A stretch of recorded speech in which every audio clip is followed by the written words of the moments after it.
Alright guys, welcome back to the fourth day of notes for Unit 2 of American History 1. So last time we left off at the end of the battles of Lexington and Concord, so now the War for Independence has officially begun. So Lexington and Concord was in April of 1775, and if you remember I told you that the First Continental Congress, at the end of their session, they agreed that they would meet at the, they would come back in May, the next May in 1775. Technically, they were planning on meeting at the end of May. But after what happened in Lexington and Concord, the delegates knew that they could not wait, even just a few more weeks. They needed to meet immediately. So they called their session back together a few weeks early at the very beginning of May in 1775. Violence had increased not just with Lexington and Concord, but really across the colonies, and they knew that they had some new things that they wanted to redress. So there are some people present at the Second Continental Congress that were not at the first, including Benjamin Franklin, John Hancock, and Thomas Jefferson. They are all present at this new Second Continental Congress. So not everyone present here wants independence. Some of them do, obviously, Thomas Jefferson being one of them, but a lot of them just want to redress these grievances, and they really want to try to work things out with the British government. So they've got to up the ante, and they've got to make some moves now, that sort of one-up the moves that they made at the First Continental Congress. So the first thing they're going to do is they're going to form the Continental Army. No more Minutemen. They're going to have a full-blown military, with ranks and uniforms and training and commanders and all of that. The second thing they're going to do is they're going to put George Washington in charge of that Continental Army. So General George Washington will now be the commander of all of our military forces. The third thing that they're going to do is establish a continental currency. This is a big deal because we're financially separating ourselves from Great Britain. We're not going to be using the British pound now. We're going to be using continental money, which, further separates us from them. And the fourth thing that they're going to do is open relationships with foreign powers. They know that they're the underdog in this fight, and that no matter what happens here, whether it is that, they fight with the British military and government and end up coming to some sort of truce, they're not going to be able to get anything that they want if they're not able to actually put up a fight. And the best way to put up a fight here is going to be able to make alliances with other countries, especially countries that have an axe to grind with Great Britain, countries like France, countries like Spain. So they're going to start communicating with those countries, starting with the Second Continental Congress. While this meeting is going on, we're going to see our first major battle of the War for Independence.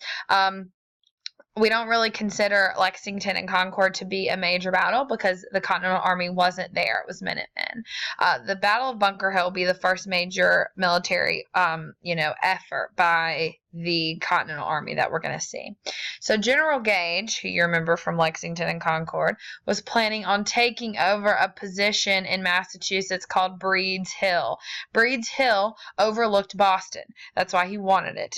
As I've said 1,000 times, Boston is really the center of all of this. So having a position that gives them, an opportunity to not necessarily conquer Boston, but they have an upper hand over Boston. So if something was to go down in Boston, they have a superior military advantage. That's very good for the Redcoats. So that's what he wants to do. Now, the colonists know that, so they have to defend Breed's Hill. It's going to take the Redcoats 3 different assaults and waves of attacks to make it to the top. And the only reason they ever make it to the top is actually because the colonists are going to run out of gunpowder.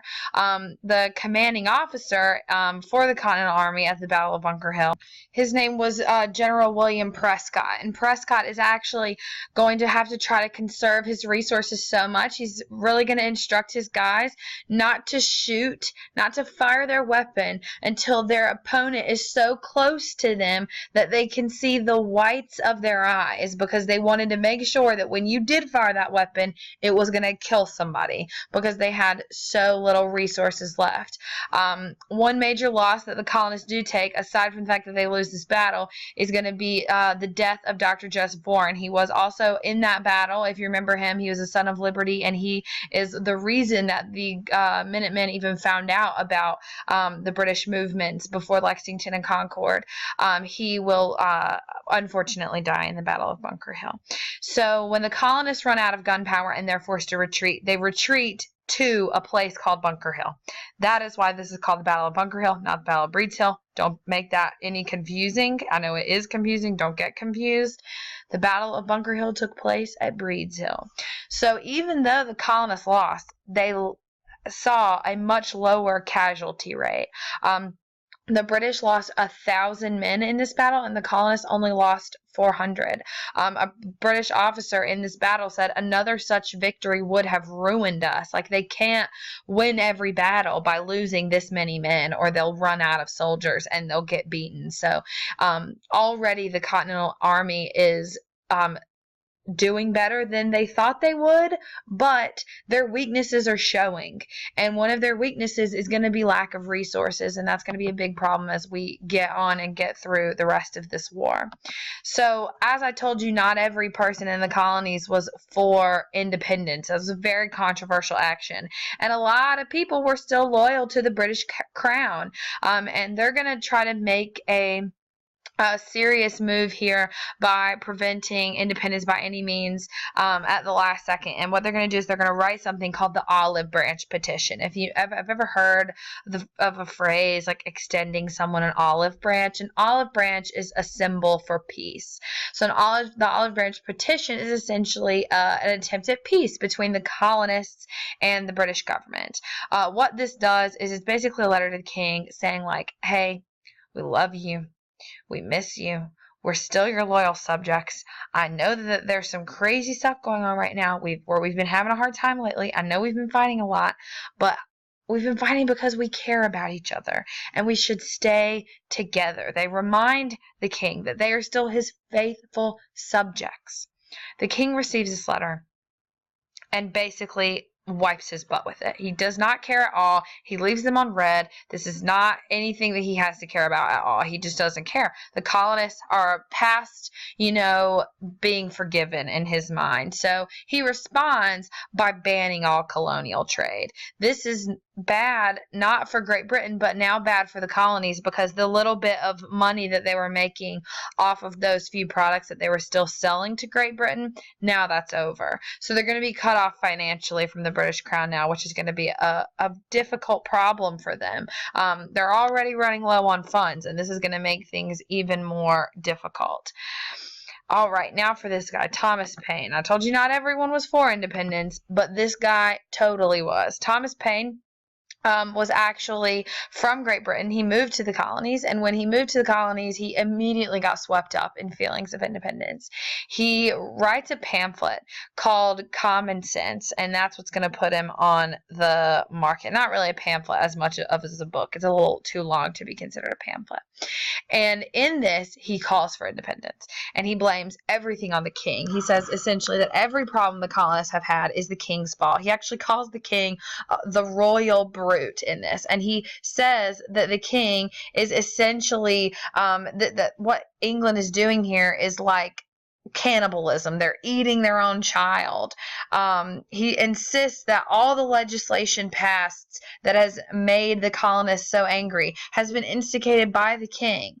Many people who were still loyal to the crown said that they viewed England as their parent country, like Mother England. So that's what he's trying to appeal to here. He says that no parent devours their own child, and that's what Great Britain is doing. He says that the king is fully aware of the murders of colonists by British soldiers, and that he is sleeping peacefully at night with their blood on his hands. And this really gets people fired up. People are loving this. This is really getting people ready to roll. They are hype for independence at this moment, and it's really going to put Thomas Paine on the map.